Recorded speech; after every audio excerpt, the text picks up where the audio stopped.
Sperber, how can I help you? Yes, ma'am. Last night, one of my investment properties was broken into, and I want to report it.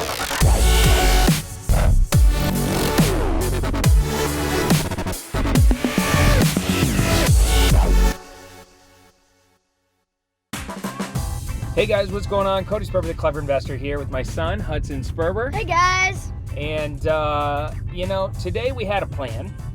It was started off a great day. We were going to do a little training video. Hudson's on summer break. But unfortunately, we have some bad news. Yeah, our landscaper just called us. One of my rehab projects out in Phoenix, Arizona, which is in a working class neighborhood. Not the worst area of town, but not the best. It was broken into last night. We got to run over, assess the damage. And through Greg in the back of the car, figured you guys could come along with us. You know, this is what you deal with sometimes when you're a real estate investor. So, I don't know. We're pulling up to the house here in a second. See what we're dealing with.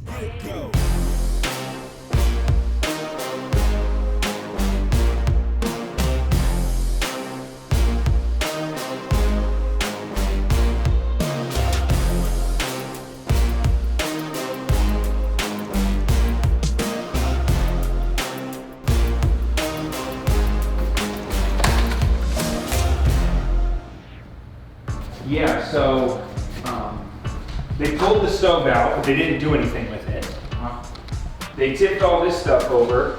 We put it all back, so it wasn't a big deal. But you can see here where If you open the door, you can really see. they stuck the screwdriver or something in there, and they hammered this all in.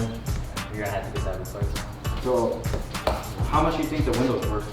I got the bid, $275 to replace the glass. And then this is probably another $100 right here in damage.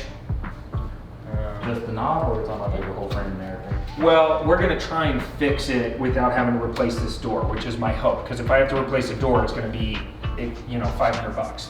But I'm hoping that we can fill this wood stuff in and sand this down and repaint this and put new hardware on here. So I'm guessing like another $150 in repairs. Okay. On this side, $300 on that side. But if I have to replace this, that's gonna suck. Yeah. So I'm hoping. And you don't have any Not good. You don't have any cameras outside? No. Yeah. So he put this on there for me this morning, and I have a huge 2x4 coming. We're gonna prop this all back up. Now, I will say this: if you guys want, I have a Batman outfit. I could throw that bad boy on, do a little vigilante justice out here. I'm Batman. That's what I told the lady on the phone. I said, I hate having him wasting his time to come out here, but I want to make sure I at least get this good report and I know what to do. So, yeah, this would just be a simple write-up report with some charges on there. And then hopefully if we do follow up with something like that, like we're able to possibly, we'll go outside and see it again. Maybe I could get some fingerprints.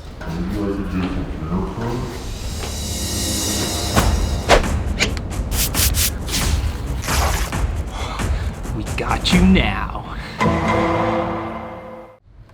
All right, guys, so first off, thank God, not nearly as bad as I thought it was gonna be. I thought we were gonna walk into stolen appliances, massive damage in the property. It seems as if they really just came in here, broke in through the side gate, broke in this back door, and just squatted in the property. Tipped over some staging furniture, but overall, nothing stolen. They did pull the stove away from the wall for some reason. Maybe they were thinking about stealing it or got, scared or something and took off. A couple of things I should have done. And actually the first one, you just saw me actually take care of that, and that's talk to the neighbors, make sure all of the neighbors have your contact information. What's great about working class neighborhoods like this is the neighbors, they care about each other. These are good, hardworking people that don't want to see crime in their neighborhood. I made friends with the lady across the street. Her name is Becky. The neighbor right next door, the one across the street over here just came over, and now I have all their contact information. I should have done this a long time ago, but now they have all my contact information. I have theirs. I just talked to Becky. She's gonna park her car over in our driveway at night. So that's the number one thing that you could do to secure a rehab, to make sure that nobody messes with it. Now, the number two thing is me and Hudson, we're gonna run over to Home Depot right now, or you know, a Best Buy or something like that, and we're gonna get a little radio.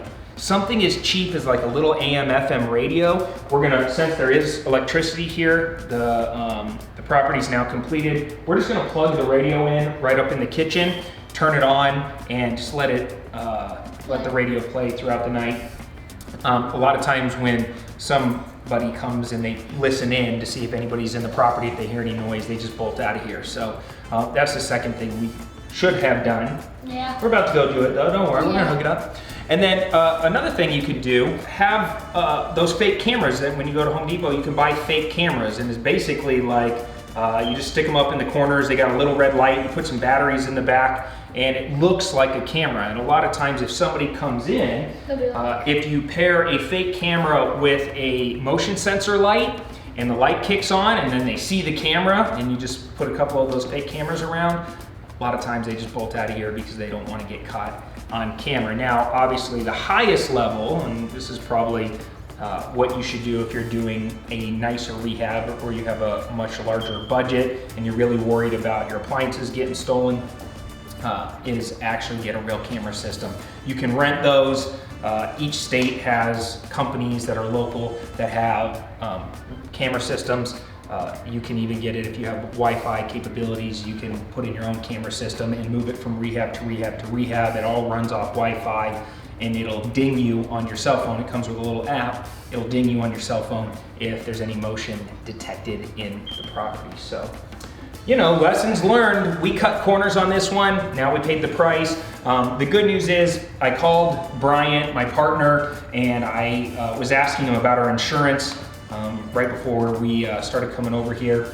And he told me that yes, we have vacancy insurance on this property, and he actually called the insurance rep and made sure that our vacancy insurance covered theft, vandalism, any issues with our properties. And we do this on every single property, but I just called him just to make sure. We have a $1,000 deductible on our insurance policy, so that means we would have been responsible for up to the first $1,000 worth of damage, but then anything over that, the insurance would have kicked in and they would have covered, which includes staging furniture and some other stuff. Normally when you put staging furniture in a property, the staging furniture company, they actually cover their own insurance and their own have their own protection. But it's always good to know if your insurance company covers it as well. Yeah. Let's see what else. That's really it. Yeah, that's it. We're gonna head over to Home Depot, man. Get some. Maybe a little Bed Bath and Beyond. I don't know. I don't know if we're gonna have time. You know, we'll see. We'll see. All right. Well, fun with rehabbing with Dad. Yeah, right. I love you, dude. All right. On to the next one. Until next time, I'm Cody Sperber, the Clever Investor with Hudson Sperber. Take care. Come here. Peace out. signing off for now.